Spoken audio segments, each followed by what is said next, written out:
ทักทายสบายดีพี่น้องสุขุสุคนเด้อมื้อนี้เด้อไทย ทั้งฟังลาวและฟังไทยเนาะ ติดตามกันเบิ่งได้เด้อพี่น้องเด้ออยู่บนโลกโซเชียลเนาะอยู่จู้ให้เป็นเย็นในพ่อเด้อพี่น้องเด้ออยู่ทางโลกโซเชียลนี่ก็ธรรมดาแน่แหละบางทีก็อาจจะมี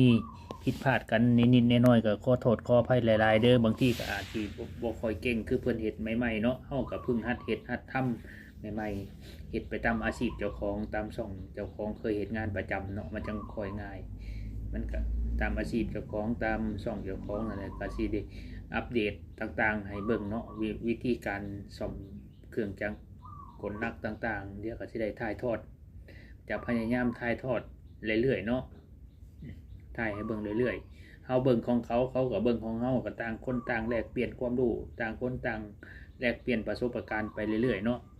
น้ำพึ่งเรือเสือพึ่งปลา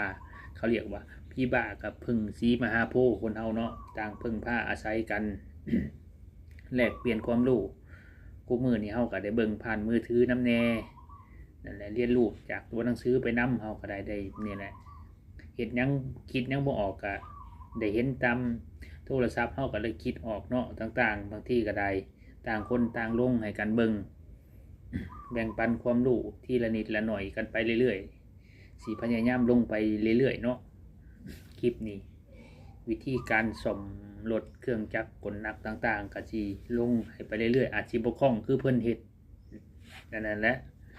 อาจสิบ่ค่อยคล่องแต่ว่าก็เรื่องการซ่อมรถซ่อมเรือก็สิพอเป็นพอปูปลาอยู่พอเฮ็ดได้นะประมาณนี้อาจสิบ่เก่งคือเพิ่นซ่อมหลายฝ่าหลายปีเนาะเฮาก็มือใหม่หัดเฮ็ดซ่อมก็ได้พอสิเฮ็ดไปเรื่อยๆปูปลาสิพอแล้วแรงแล้วง่ายนำหมู่อยู่ดอก มือใหม่เฮ็ดจังซี่แหละเอาสิถ่ายลงเรื่อยๆสิพยายามถ่ายแต่คลิปสั้นๆลงให้เบิ่งนะวิธีการซ่อมเครื่องจักรกลนักจังไดก็ติดตามกันได้ทาง Facebook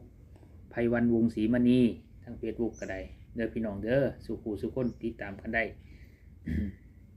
บ่ว่าสิเป็นทาง TikTok กันทาง TikTok ก็ไพวันน้อย100ล้านออนไลน์เนาะทาง TikTok ก็ติดตามกันได้ ติดตามกันได้หลาย2ทางซุมื้อนี้ก็ทางโลกโซเชียลก็สิประมาณนี้เนาะ